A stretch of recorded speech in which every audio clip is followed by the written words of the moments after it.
Hello दोस्तों, welcome back to my channel. हम पढ़ रहे थे सीआईबी में मॉड्यूल इंटरनेशनल बैंकिंग। अब उससे आगे का पार्ट हम करेंगे। उससे पहले वाला पार्ट हम पहले वाले वीडियो में कर चुके हैं, आगे वाला हम देखेंगे। आज हम सीखेंगे इस चैप्टर में इंटरनेशनल बैंकिंग वाला जो मॉड्यूल है इसमें न्यूमेरिकल क्वेश्चंस आता है। वो आपसे डायरेक्टली न्यूमेरिकल क्वेश्चंस पूछेगा, डायरेक्ट कोड के ऊपर पूछेगा, इनडायरेक्ट कोड के ऊपर पूछेगा, या हो सकता है वो जो फॉरेन गुड्स हम मंगवाते हैं उसमें फॉरेन करेंसी के ट्रांजैक्शंस को इन्वॉल्व करके कोई क्वेश्चन पूछेगा। हम क्वेश्चन की प्रैक्टिस भी इसमें बाद में करेंगे। पहले हम समझते हैं कि उन क्वेश्चन को हम सोल्व कैसे करेंगे। उसके लिए कुछ पहले बेसिक चीजें वो हमको समझनी पड़ेगी। जैसे डायरेक्ट कोड क्या होता है। डायरेक्ट कोड एक है इनडायरेक्ट कोड। ये डायरेक्ट कोड और इनडायरेक्ट कोड का मतलब है फॉरेन करेंसी, जैसे हमने यहां पर दिखाया है 1 यूनिट ऑफ फॉरेन करेंसी। अगर कोई भी इस तरह से एक्सप्रेस करके रखा हुआ $1 की वैल्यू अपनी डिफाइनाइट करेंसी में वैल्यू में दे रखी है, अपनी करेंसी की डिफाइनाइट वैल्यू में, जैसे 100 रुपीज $1 या 1 पाउंड इज इक्वल टू ₹95। इस केस में क्या हो रहा है, इंडियन रुपी की वैल्यू ना डायरेक्टली दे रखी, इसलिए ये क्या कहलाएगा, डायरेक्ट कोड। इसकी डेफिनेशन तो और भी कुछ है बुक्स में, बट इजी के लिए हम समझ लेते हैं कि अगर 1 unit of foreign currency express कर रखी है few units of domestic currency, अगर डोमेस्टिक करेंसी कुछ यूनिट्स को 1 यूनिट ऑफ फॉरेन करेंसी में एक्सप्रेस कर रखा है तो वो कहलाएगा डायरेक्ट कोड। इसका उल्टा इनडायरेक्ट कोड क्या होगा, अगर 1 यूनिट ऑफ डोमेस्टिक करेंसी, जैसे 1 रुपी कितने डॉलर के इक्विवेलेंट होगा, is equal to few units of foreign currency. अब 1 रुपए हमने इसका क्या किया, इसी करेंसी को $1 इज इक्वल टू ₹70 को कन्वर्ट कर दिया। 1 रुपी कितने डॉलर के इक्विवेलेंट होगा, तो डॉलर कितना बनेगा 0.014। ऐसे ही 1 पाउंड को अगर हम कन्वर्ट करेंगे तो कितना बनेगा, 1 रुपी की वैल्यू 1 रुपी की वैल्यू 0.10 पाउंड के इक्विवेलेंट होगी। इसमें आगे है डायरेक्ट कोड। इनका डायरेक्ट कोड तो केवल डायरेक्ट क्वेश्चन भी पूछ सकता है, या जैसे नेक्स्ट है फिर इसमें इंटरनेशनल कोड या क्रॉस कंट्री करेंसी कोड, जिसमें मतलब डोमेस्टिक कुछ भी ना हो, हमारे पॉइंट ऑफ व्यू से, हम अगर अपने पॉइंट ऑफ व्यू सोचेंगे, अगर इंडिया में हम रहते हैं तो हम अपने इंडिया के पॉइंट ऑफ व्यू सोचेंगे, तो इंटरनेशनल कब होगा, जब अपनी कोई सी भी दोनों करेंसी में कोई भी करेंसी अपनी नहीं है। मतलब यहाँ पे पाउंड, यहाँ पे डॉलर है, यहाँ पे पाउंड है, और यहाँ पे पाउंड है, यहाँ पे डॉलर है। मतलब एक डॉलर की वैल्यू दे रखी है, पाउंड में कितनी बनेगी, और एक पाउंड की वैल्यू डॉलर में कितनी बनेगी। तो ये ऐसा जो अगर कुछ दे के रखा है तो ये कहलाएगा क्रॉस करेंसी कोड बोलते हैं इसको। अब इनको कन्वर्जन कैसे करना है, क्वेश्चन में कई बार क्या कर देगा वो आपको इनडायरेक्ट कोड दे देगा, और हो सकता है चेंज कराने के लिए बोल दे। इनडायरेक्ट कोड से हम डायरेक्ट कोड में हम कैसे जाएंगे, तो 1 डायरेक्ट कोड कर देंगे और 1 इनडायरेक्ट कोड कट कर देंगे तो डायरेक्ट कोड निकल आएगी। तो वाइस वर्सा दोनों से ऐसे हम करेंसी को कन्वर्ट कर सकते हैं। हाँ, फॉरेन करेंसी ट्रांजैक्शंस को ना कैसे एग्जीक्यूट करते हैं, कौन करता है इनको जनरली बैंक्स करते हैं, और अदर फाइनेंशियल इंस्टीट्यूशंस भी हैं जिनको आरबीआई लाइसेंस देता है।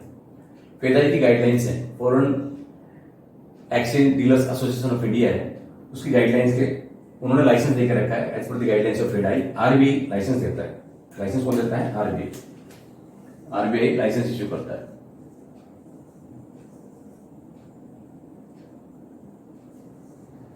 इनको बैंक्स को, अदर फाइनेंशियल इंस्टीट्यूशंस को, कि फॉरेन करेंसी ट्रांजैक्शंस को अंडरटेक कर सके।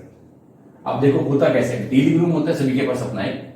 वो डीलिंग रूम का काम क्या होता है, कई बार क्वेश्चन ऐसे भी पूछ लेता है। डीलिंग रूम का क्वेश्चन हर बार एग्जाम में पूछा गया है, आपसे पूछेगा वो कि डीलिंग रूम में क्या क्या होता है और उसके ऑपरेशंस कैसे हो सकते हैं, और इसमें आगे उसको कैसे रिस्क को मिटिगेट करते हैं, वो सब भी है। इसमें हम देखते हैं कैसे एग्जीक्यूट होते हैं ट्रांजेक्शन। सबसे पहले कस्टमर जाता है फॉरेन करेंसी ट्रांजेक्शन कहाँ पे जाता है, बैंक के एक ब्रांच में जाता है। हर बैंक के पास अपनी एक सर्विस ब्रांच होती है, और सर्विस ब्रांच के थ्रू सारे ट्रांजेक्शन कहां पे जाते हैं, टीएफसी ब्रांच होती है। इसको बोलते हैं ट्रेड फाइनेंस सेंटर। ये होता है ट्रेड फाइनेंस सेंटर। बैंक के पास अपना टीएफसी ब्रांच होता है। टीएफसी ब्रांच के थ्रू सारे फॉरेन करेंसी ट्रांजेक्शन होते हैं, उनको एग्जीक्यूट किया जाता है। अब डीलिंग रूम में होता क्या क्या है, डीलिंग रूम में होता है तीन पार्ट में होता है। डीलिंग रूम को हम अंडरस्टैंड करेंगे। पहले पार्ट में डीलिंग रूम में डीलर्स होते हैं जो सेलिंग करते हैं या बाइंग करते हैं किसकी, फॉरेन करेंसी की करेंसी, जो फॉरेन करेंसी है उसकी सेलिंग और बाइंग कौन करते हैं? डीलर्स करते हैं। डीलर्स की रिस्क टेकिंग कैपेसिटी होती है, वो कौन डिसाइड करता है कि किस अपर लेवल तक रिस्क ले सकते हैं, किस लोअर लेवल तक हम रिस्क बिल्ड करेंगे, या किस किस लेवल, लोअर लेवल और अपर लेवल डिसाइड कौन करता है? Mid office. इसका काम है रिस्क मैनेजमेंट करना। ये टीम बैठ के इनको बताती है कि किस लेवल तक आप रिस्क ले सकते हो। डीलर्स एक तरह से बोली लगाते हैं, वो जब बाइंग और सेलिंग करते हैं तो बोली लगाते हैं, बोली में किस लेवल तक हो जाएंगे, रेंज क्या रहेगी, रेंज को डिसाइड करवाता है मिड ऑफिस। तो पहला हो गया डीलर्स, दूसरा हो गया मिड ऑफिस। अब इन्होंने जो भी बोली लगाई उन सभी ट्रांजेक्शन को एग्जीक्यूट करने के लिए बैंक अपने डीलिंग रूम में क्या होता है? बैक ऑफिस होता है, जो प्रोसेसिंग करता है और रिकॉन्सिलेशन करता है सभी ट्रांजेक्शन्स की।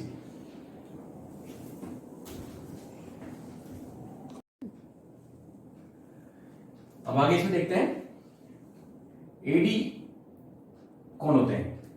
ऑथराइज्ड डीलर्स, मतलब फॉरेन करेंसी ट्रांजैक्शंस को थ्रू एडी रूट किया जाता है। तो एडी कौन होते हैं? हम क्वेश्चंस में देखेंगे, बार बार एडी को समझते हैं। ऑथराइज्ड डीलर्स कौन होते हैं? बैंक होते हैं और फाइनेंशियल इंस्टीट्यूशंस होते हैं, जो सभी वो लोग होते हैं जो फॉरेन करेंसी ट्रांजैक्शन को अंडरटेक करते हैं। ऐसे समझो, मैंने यहाँ पे दोनों को अलग अलग लिखा है कि एडी क्या होता है और एमसी क्या होता है। दोनों को लाइसेंस कौन देता है? आरबीआई देता है। एमसी मतलब होता है मनी चेंजर्स, इनके पास थोड़ा रेस्ट्रिक्शंस होता है। अब एडी में 3 कैटेगरी होते हैं, category 1, category 2, category 3। Authorised dealers को 2005 तक, बिफोर 2005 बोलते थे एडी, ऑथराइज्ड डीलर। अब इसको बोलने लगे हैं ऑथराइज्ड पर्संस। आफ्टर 2005 क्या बोलने लगे हैं? आफ्टर 05 बोलने लगे हमको ऑथराइज्ड पर्संस। कि कौन ऑथराइज्ड पर्संस है? फॉरेन करेंसी ट्रांजैक्शंस को अंडरटेक करने के लिए। अब इसके 3 पार्ट हैं एडी में, ऑथराइज्ड डीलर्स में, कैटेगरी 1, कैटेगरी 2 और कैटेगरी 3। अब समझते हैं कैटेगरी 1। कैटेगरी 1 में कौन कौन लोग होते हैं? कैटेगरी 1 में होते हैं बैंक्स और फाइनेंशियल इंस्टीट्यूशंस, जिनको लाइसेंस दे रखा है आरबीआई ने। ये सभी टाइप के all type of foreign currency transactions undertake कर सकते हैं। सभी तरह के फॉरेन करेंसी ट्रांजैक्शंस को ये एग्जीक्यूट कर सकते हैं। इनके ऊपर कोई रेस्ट्रिक्शंस नहीं होता, ये मतलब फ्री होते हैं। सबसे ऊपर की कैटेगरी, कैटेगरी 1। कैटेगरी 2 में ये केवल सेल परचेज कर सकते हैं फॉरेन करेंसी ट्रांजैक्शंस की, साथ में ट्रैवलर्स चेक इश्यू कर सकते हैं और लिमिटेड रिमिटेंस भी कर सकते हैं। इनको बोलते हैं एफएफएमसी बोलते थे पहले इनको। मैंने यहां पे भी लिखा है मनी चेंजर्स के 2 पार्ट होते हैं। एक होता है एफएफएमसी, मतलब फुल फ्लेज्ड मनी चेंजर्स होते हैं, और दूसरे होते हैं कुछ रेस्ट्रिक्शन के साथ मनी चेंजर्स होते हैं, उनको बोलते हैं RMC, that is restricted money changers. अब जो 2005 से पहले कैटेगरी 2 वालों को ही एफएफएमसी बोलते थे। एफएफएमसी मतलब फुल फ्लेज्ड मनी चेंजर्स थे ये। तीसरी कैटेगरी में जिनको 2000 से पहले बोलते थे आरएमसी, इनके पास फॉरेन करेंसी ट्रांजैक्शंस के साथ कुछ रेस्ट्रिक्शंस होते थे, जैसे पेमेंट कर सकते हैं वो किसकी? Payment of foreign currency notes and travellers cheque की पेमेंट कर सकते हैं। उसके अलावा जो काम कैटेगरी 1 और कैटेगरी 2 कर सकते हैं, ये कैटेगरी 3 नहीं कर सकते, इनके ऊपर कुछ रेस्ट्रिक्शंस होता है। अब देखते हैं आगे। अब इसमें कुछ देखें आगे टर्म्स कौन कौन से, क्योंकि जो क्वेश्चन आएगा क्वेश्चन में कुछ अलग अलग तरह की टर्म्स यूज होंगी, जैसे बिड क्या होता है और आस्क क्या होता है। बैंक के पॉइंट ऑफ व्यू से फॉरेन करेंसी ट्रांजैक्शन हम जो भी अंडरटेक करते हैं उसमें बैंक के ही पॉइंट ऑफ व्यू से हम सोचेंगे। मतलब आप सोचो कि अगर आप खुद का बैंक चला रहे होते, आप बैंक के मालिक होते, तो आपको किसमें फायदा होता है? तो हम जब भी ट्रांजेक्शन में कुछ क्वेश्चन सोल्व करेंगे ना फॉरेन करेंसी के, तो वहां पे बैंक के पॉइंट ऑफ व्यू से ही सोचना है कि बैंक को किसमें फायदा होगा। जिसमें बैंक को फायदा होगा वही रेट आपको लेने हैं। मतलब अब देखिए क्वेश्चन में पूछेगा वो कि बिड क्या होता है या आस्क क्या होता है। तो bank buy left hand currency, और आस्क का मतलब होता है bank sell left hand currency. इसका मतलब क्या हुआ? अगर कोई बंदा $1 खरीदने जाएगा बैंक के पास, तो bank foreign currency, international currency है वो है डॉलर। जब भी कोई आदमी बैंक के पास डॉलर देने आता है, तो बैंक जब डॉलर हमारे बैंक के पास आ रहे हैं, इस केस में बैंक क्या करता है? डॉलर्स को परचेज करता है। तो यहाँ पे $1 की वैल्यू कितनी दिखाई उन्होंने? 70 रुपीज। लेकिन यही डॉलर कोई बैंक से खरीदने जाए कि डॉलर चाहिए उसको, उस केस में बैंक इसी करेंसी को इस रेट से बेचता है। तो ये हो गया सेलिंग रेट और ये हो गया बैंक के लिए बाइंग रेट। बाइंग का मतलब होता है बिड, और अगर सेलिंग करता है तो उसको बोलते हैं आस्क। यही होता है बाइंग और सेलिंग। मतलब बैंक किसी के पास $1000 है और वो चाहता है बैंक में जमा करे, तो जब बैंक में जमा करने जाएगा तो बैंक रेट लगाएगा बिड वाला रेट लगाएगा, बाइंग रेट लगाएगा, 70 रुपए में उसको खरीद, 70 रुपए पर डॉलर के हिसाब से उन डॉलर्स की पेमेंट करेगा उस इंडिविजुअल को। लेकिन वही बंदा अगर डॉलर लेने जाएगा बैंक से, उस केस में बैंक क्या करेगा, मार्जिन लेगा कुछ, उसी डॉलर को 17.15 के हिसाब से रेट से लगाएगा, सेलिंग रेट उसमें लगाएगा। तो जो रेट होंगे ये होंगे बिड और आस्क, इसको बोलते हैं। जो बैंक परचेज करता है लोअर रेट पे उसको बोलते हैं बिड रेट, और बैंक थोड़ा मार्जिन लेके उसी करेंसी को जो बेचता है तो उसको बोलते हैं आस्क, तो उसको बोलते हैं सेलिंग रेट। फिर आगे कुछ इंपोर्टेंट टर्म्स हैं इसमें, जब भी हम फॉरेन करेंसी वाले क्वेश्चन हम करेंगे कोई भी, तो उन क्वेश्चन में डिफरेंट डिफरेंट टर्म्स यूज होंगे, जैसे रेडी और कैश, टीओएम क्या होता है, स्पॉट या फॉरवर्ड, ये टीओएम रेट भी दे सकते हैं साथ में, spot rate, forward rate, TOM rate या रेडी और कैश। इसका मतलब होता है, रेडी और कैश का मतलब होता है सेम डे, कोई भी ट्रांजेक्शन रेडी और कैश अगर लिखा हुआ है तो इसका मतलब वो ट्रांजेक्शन सेम डे में एग्जीक्यूट हुआ। यही अगर टीओएम लिखा हुआ है इसका मतलब है नेक्स्ट वर्किंग डे में वो ट्रांजेक्शन कब एग्जीक्यूट होगा, वो ट्रांजेक्शन नेक्स्ट वर्किंग डे में एग्जीक्यूट होगा। अगर स्पॉट रेट दिया हुआ तो स्पॉट का मतलब है सेकंड वर्किंग डे, मतलब फिर वो सेकंड वर्किंग डे में एग्जीक्यूट होगा। और अगर वही फॉरवर्ड की बात करें तो forward after sport day, sport के बाद कोई भी नेक्स्ट वर्किंग डे हो सकता है। स्पोर्ट में हमने क्या बोला, नेक्स्ट वर्किंग डे, स्पोर्ट में बोला सेकंड वर्किंग डे, उसके बाद कभी भी कोई भी डेट होगी वो होगी फॉरवर्ड की। अब इसमें आते हैं फॉरवर्ड मार्जिन कैसे हम निकालते हैं। देखो यहां पे हमने लिखा है डॉलर और यहां पे लिखा है पाउंड, इसका मतलब क्या हुआ, एक डॉलर की वैल्यू कितने पाउंड होती है, तो यहां पे लिखा है एक डॉलर की वैल्यू होती है 1 पॉइंट, ये है लेफ्ट हैंड करेंसी, इस केस में मैंने बोला लेफ्ट हैंड करेंसी, ये हमेशा एलएच होती है, लेफ्ट हैंड करेंसी होती है। इसी के रेफरेंस में रेट्स होते हैं हमेशा, लेफ्ट हैंड करेंसी के रेफरेंस में राइट साइड में जो लिखा होता है वो रेट्स होते हैं। तो यहां पे लिखा है लेफ्ट हैंड करेंसी, इस केस में कौन सी है, डॉलर है, तो मतलब एक डॉलर की वैल्यू कितनी बनती है, 1.2100 पाउंड बनती है। और ये मान लो स्पॉट रेट है, आज का रेट है, स्पॉट रेट है। और यही करेंसी में 2 मंथ का फॉरवर्ड रेट अगर हमें निकालना हो तो हम देखेंगे ये जो करेंसी है ये प्रीमियम पे है या डिस्काउंट पे है। ये भी क्वेश्चंस का ही पार्ट है, जब न्यूमेरिकल क्वेश्चंस हम निकालेंगे तो उसमें ये सब पूछा जाएगा और इन चीजों को से ही हमें क्वेश्चंस को सोल्व करना है, तो हमको इनको अच्छी तरह से अंडरस्टैंड करना है। देखो यहाँ पे एक डॉलर की कीमत कितने पाउंड है, 1.2100 पाउंड है, लेकिन 2 मंथ का फॉरवर्ड रेट दे रखा है, यही एक डॉलर 1.2250 का अगर हो जाए पाउंड का, तो ये क्या हो जाएगा, इस केस में जो डॉलर है वो प्रीमियम पे हो गया और जो पाउंड है वो डिस्काउंट पे हो गया। यहाँ पे उल्टा हो गया, यहाँ पे रेट घट गया, मतलब एक डॉलर में 2050 ही पाउंड आएंगे, तो यहाँ पे जो डॉलर है वो डिस्काउंट पे चला गया और जो हमारा पाउंड है वो हो गया प्रीमियम पे। जैसे अगर हम इंडियन रुपी की हम बात करें, जैसे डॉलर की वैल्यू यहाँ पे मान लो 70 रुपीज है और ये आज का रेट है, ये हमारे पास स्पॉट रेट है, और 2 मंथ का फॉरवर्ड रेट अगर हम बात करें, 2 मंथ का फॉरवर्ड रेट बात करें, वो हो जाता है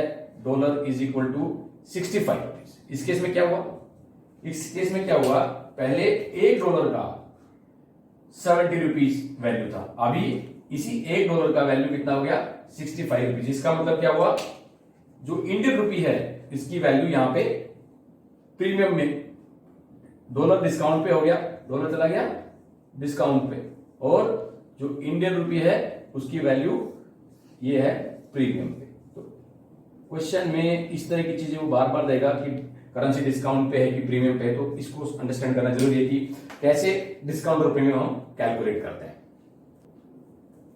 अब इसमें आगे देखते हैं, इसमें एक होता है एनटीपी, एक टर्म्स आती है जो क्वेश्चंस के बीच में बार बार आएगी, एक्सपोर्ट बिल्स में इस्तेमाल होती है ये एनटीपी। इसका मतलब होता है नॉर्मल ट्रांजिट पीरियड। तो कितना नॉर्मल ट्रांजिट पीरियड होगा, अगर फिक्स ड्यू डेट दे रखी है, अगर क्वेश्चन में दे रखा है फिक्स ड्यू डेट है तो कोई भी डेज अप्लीकेबल नहीं होंगे, नील। लेकिन क्वेश्चन में रखा है कि ड्रॉन ऑन डीपी और साइट बेसिस।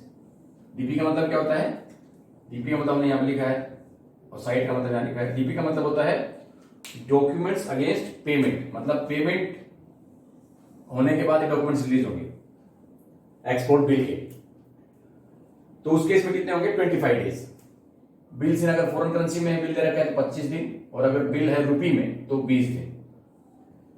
अगर बिल किस पे ड्रॉन हो रखा है, या तो डॉक्यूमेंट अगेंस्ट पेमेंट बेसिस पे या साइट बेसिस पे। साइट बेसिस मतलब क्या होता है, एग्रीमेंट होता है, agreement payment after receipt of goods. ये एक एग्रीमेंट होता है कि पेमेंट कब दी जाएगी, जब गुड्स को फिजिकली रिसीव किया जाएगा उसके बाद ही पेमेंट दी जाएगी। अगर क्वेश्चन में डीपी और साइट बेसिस देके रखा हुआ है, बिल ड्रॉन हुआ है डीपी और साइट बेसिस, उस केस में हम एनटीपी लेंगे 25 डेज अगर फॉरेन करेंसी में बिल है, और अगर बिल रुपये में ड्रॉ करके रखा हुआ है, इंडियन रुपये में ड्रॉ हो गया तो 20 डेज एनटीपी लेंगे, नॉर्मल ट्रांजिट पीरियड लेंगे। फिर हम बात करते हैं रेट का एप्लीकेशन कैसे करेंगे, हम बाइंग रेट कब लगाएंगे और सेलिंग रेट कब लगाएंगे। अगर क्वेश्चंस में आपको दे रखा है इनफ्लो, ये कीवर्ड्स है, अगर क्वेश्चन में दे रखा है इनफ्लो, इसका मतलब है बाइंग रेट एप्लीकेबल होगा। अगर आउटफ्लो दिया तो सेलिंग रेट लगेगा। ऐसे ही अगर रिसीव्ड लिखा है तो बाइंग रेट, और अगर पेड लिखा है तो सेलिंग रेट। ऐसे इनवर्ड अगर है तो बाइंग, और आउटवर्ड है तो सेलिंग रेट। ड्राफ्ट अगर पेड किया तो बाइंग रेट, और ड्राफ्ट इश्यू किया तो सेलिंग रेट। एक्सपोर्ट बिल में बाइंग रेट लगेगा और इंपोर्ट बिल में सेलिंग रेट लगेगा। अब इसको कुछ और ऐसे, एक्सपोर्ट बिल मतलब होता क्या है, एक्सपोर्ट बिल में हमने कोई सामान बाहर भेज दिया, दूसरे कंट्री में भेजा तो हमारे पास जो पेमेंट आएगी वो डॉलर में आएगी, अदर देन इंडियन करेंसी आएगी। उस केस में क्या होगा, बैंक उस करेंसी को परचेज करेगा, क्योंकि हम इंटरनेशनल करेंसी को हमेशा परचेज रेट पे लेता है बैंक, तो बैंक को फायदा किसमें होगा, परचेज करने में। तो यहाँ पे एक्सपोर्ट बिल पे हमेशा परचेज रेट लगाएगा। ऐसे ही अगर इंपोर्ट बिल हुआ, इंपोर्ट बिल में होता क्या है, बाहर से हम सामान मंगवाते हैं और पेमेंट किस में करते हैं, डॉलर्स में करते हैं, या किसी भी फॉरेन करेंसी में पेमेंट करेंगे। तो जब फॉरेन करेंसी में आप पेमेंट करोगे उस केस में आउटफ्लो होता है यहां से हमारे फंड का, तो इंपोर्ट बिल में हम सेलिंग रेट बैंक अप्लाई करता है। थैंक यू फ्रेंड्स, अगर वीडियो पसंद आए तो लाइक करना और शेयर करना। Thank you.